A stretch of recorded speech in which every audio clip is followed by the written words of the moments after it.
guys. So, ayan, for today is malamig pa rin dito. Parang hindi tayo nagsusuklay. Pasensya na kayo guys sa aking muka na parang bagong gising. Itagang bagong gising kami ni Kyrie. So, excuse guys. So, ayan guys. Kung nakikita nyo, si Boss Kyrie, ayan ginagawa niya. Nagising na lang ako guys na yun ang ginagawa niya. Imbis na mag-read siya ng book, sinisira niya yung aklat niya. So, may bisita kami ngayon kasi darating ngayon si mother-in-law. Hinihintay ko si mother-in-law, guys. Dito nagpa-park si mother-in-law. Hindi niyo nakikita yan. Ito yung aming gate na maliit. So, papasok siya dyan. So, hinihintay ko na pagdating pa. Kasi si mother-in-law kasi pag darating dito, laging may dalang food yun para kay Kyrie. No? Tingnan nyo ginagawa ng boss nating maliit. Ayan, no? Kyrie, is that good? Is that good, Kyrie? Ang kulit pa rin, guys. 'Di ba? Hindi siya nakikinig sa mami niya. What are you doing? That's a Mickey Mouse. Ito, guys, itong book na 'yan, regalo sa kanya 'yan nung birthday niya. First birthday niya. Mag-iisang taon na 'yan kaso sinira niya ngayon. Kyrie, ang daming puti-puti ng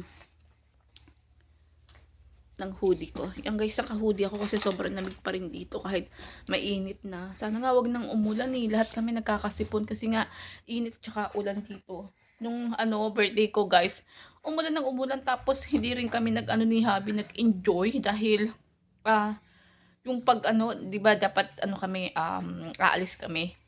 So hindi rin kami nag-enjoy ni Habi dahil umulan. Kaya wala tayong masyadong ganap ng aking kaarawan. Pero natuloy yata kami. Pinagpatuloy pa rin namin kahit umambon. Kyrie, hindi pa rin siya tapos, oh. Kyrie. Okay.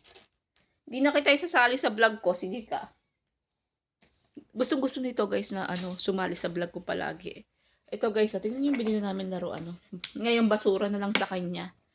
Ang daming binibili sa kanya ng daddy niya ng laruan, guys. About sa parang learning toys. Yung kagaya ng mga puzzle. Tapos binibilan siya ng book ng lola niya. Ito ang regalo sa kanya ng birthday. Kaso wala guys. Wala talaga. Wala siya nagustuhan dahil ang gusto niya is Tupperware. Yung mga gamit sa kusina. Yun ang hilig ni Kyrie. I think cooker pa to. So, dito guys. Ito yung school. Hindi kita eh. School yan. Yan, ayan. School yung tapat namin. Hindi nyo kita kasi maliwanag. No? Hinihintay ko si mother-in-law kasi darating nga daw siya dahil namili siya dahil para kay Kyrie mga pagkain. Ayan. Pasensya na kayo yung boses ko kasi medyo iba kasi nga sinisipon ako guys. Pati nga si Kyrie sinisipon eh. Buti nga si Kyrie guys, okay na yung pakiramdam niya. Kaso nga lang waterly pa rin yung sipon niya. Pero mas okay na siguro yung waterly yung sipon kasi nga kaysa naman yung parang tuyo kasi para mas masakit sa ulo yun, no? Ini-sprayan naman namin siya tapos ginagamitan namin siya ng sack para sa ilong niya. Ayan. Tingnan nyo Pinilas niya na yan kasi may balak siyang kainin. Don't eat ha? Because that is a hard paper. Okay? Wow, English yun guys. Hindi ko alam kung tama yung English ko. What are you doing na? Stop na, Kyrie. Give it to mommy. Please give it to mommy. Ganyan lang yan, guys. Alam nyo, kaya pag nilabas ko yan dito sa, sa sala namin, guys, dire-diretso yan, pupunta yan sa CR. Tapos pag nakita niya bukas yung CR namin, guys, maghuhubad na yan kasi alam niya maliligo siya. So, mamaya ko pa siya papalikan pagdating ni mother-in-law kasi papakainin ko muna siya. Wala kasi akong ginawang food niyan, guys. So, sabi ni mother-in-law kasi may gawa siyang food para kay Kyrie. So, papakainin ko siya. Ang dami kong trabaho. Alam nyo, dami kong trabaho ngayon kasi nakatambak pa yung gamit namin doon sa aming isang room. Then, okay na yung gaming room ni Daddy. Naayos niya na. So, ang na lang, madumi na lang is yung aming pinaka-main na kwarto. Kyrie, you're done? Nagpupupups siya eh. Are you done? Ha? Okay, kami to mami na. Stand up na. Change yung napin na please. So, naghahanap ulit siya ng lalaruin niya, guys. Tingnan niyo. Magpapakuha na naman siya ng bagong laruan. Ay! Your nose! Ayun na guys, ayun na, nakita niyo na yung ano, yung vlog natin. Your nose, so very watery. Baho na kayo rin. Nagpupo na siya. Oh, what are you doing? Nakakita siya ng bata, guys. Gusto niya, guys. Gusto niya pumunta doon. Titingnan niya yung mga bata. So, ayan, guys, papalitan ko na muna siya ng napis. Ayan, kung nakikita niyo. Ala? Ala? What are you doing? Did you see the, kids? Kids is more flying. Oh, don't do that. Ito yung ano niya, cream niya, guys. Kasi may allergic siya sa face. So, ito yung ginagamit ko yung cream niya para hindi matuyo. So, ayan, guys. Thank you so much sa panunod niyo sa aming vlog ni Kyrie. So, see you next vlog.